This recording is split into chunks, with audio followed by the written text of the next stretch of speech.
Hey guys, good morning. I'll be live in 3 minutes, getting the coffee ready. 3 minutes. And hey, if you're watching this after it broadcasts, just skip ahead 3 minutes. And that way you don't have to hear me tell you that I'm going to be live in 3 minutes and 2 minutes. See you in two.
Good morning. You know, when I thought of this morning, part of why I shared what I wrote online was about staying in your lane, is that I realized that oftentimes I drift into a lane that I'm not good at, that I shouldn't be in.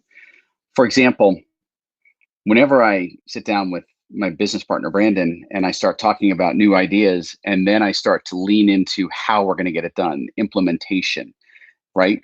The operational stuff, not my strength, shouldn't stay in that lane.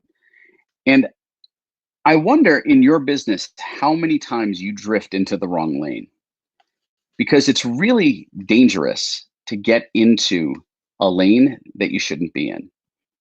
So, for example, Brandon said to me on my call, we spoke yesterday, and we're going to talk more today, but on our phone call yesterday, he said, "You're a builder, right? I come in, I have an idea, and I go, here's my a designer, even better. I have an idea, and that's where it ends. I have the idea, here's what it looks like, but I have to hand it off. I can't just do it myself because I'm not an implementer. I am not the guy who can build the plumbing and the piping and get all the infrastructure set up. And really, as far as leading a team goes, I'm on to the next thing, right? You know, there are people, Oprah used to call it destination happiness. I don't have destination happiness, but I have dream happiness. I have an idea, I can see it fully played out in my mind, and I want to get it to scale, to operations, but I can't do it myself. And so I stay in the lane of being the creator, the creative guy. And a lot of times I see business owners move into lanes like the creative lane or like the manager lane instead of the lane that they're really good at.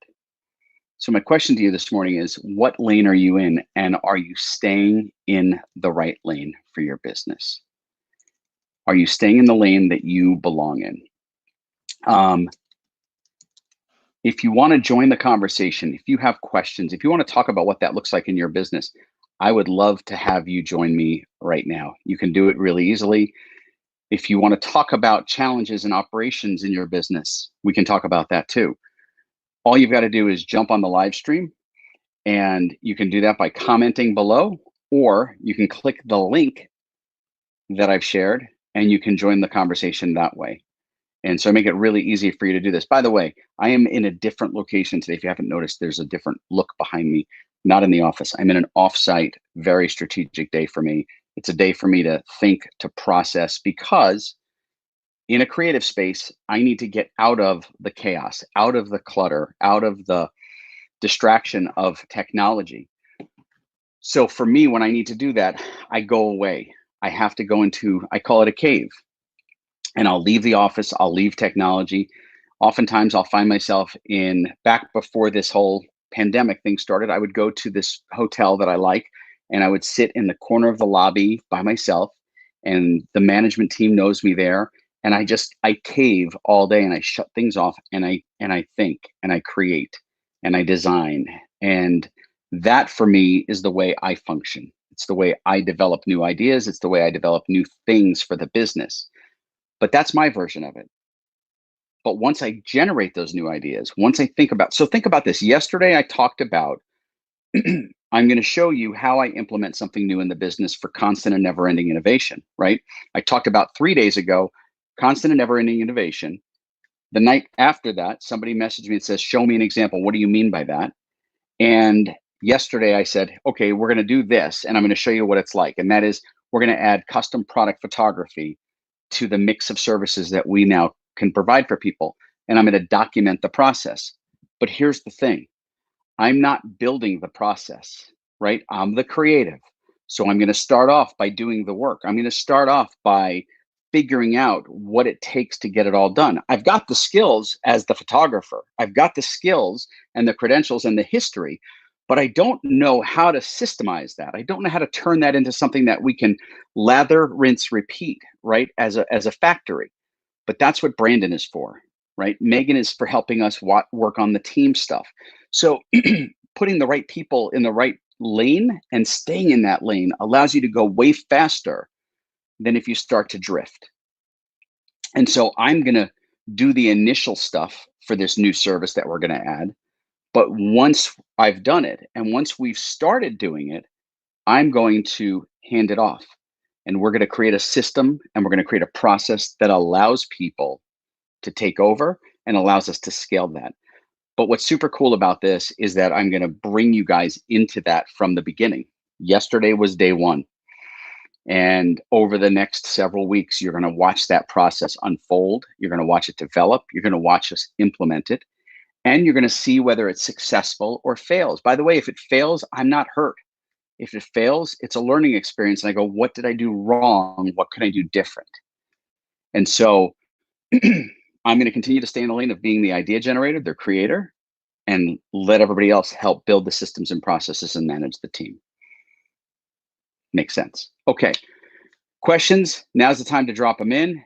All you've got to do is comment below. If you're watching on Facebook, Twitter, you can comment in. YouTube, I can see your comments too, so drop them in or jump on the live stream right now. I don't have my text window open today, so I've got to open that right now. So bear with me for a second because I didn't think about that. My bad.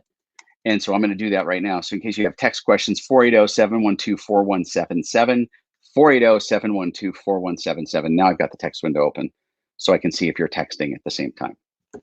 Okay. And if not, I'm going to keep this one short and sweet today because it doesn't always need to be a 45-minute live cast. I'm good with it being short and sweet, but I want to be able to add the value that you need for your business and your questions. So I'm going to give you guys a couple of seconds, and then I'm going to jump out and I'm going to get into my creative space and do the things I need to do for the rest of the day. Okay, there you have it. My day is short and sweet with you guys. I will catch you tomorrow morning. We're going to go to that open line Friday format, which I really liked. And so tomorrow, stack your questions, bring them. In the meantime, I'm going to go figure some stuff out. And tomorrow, I will be back in the office.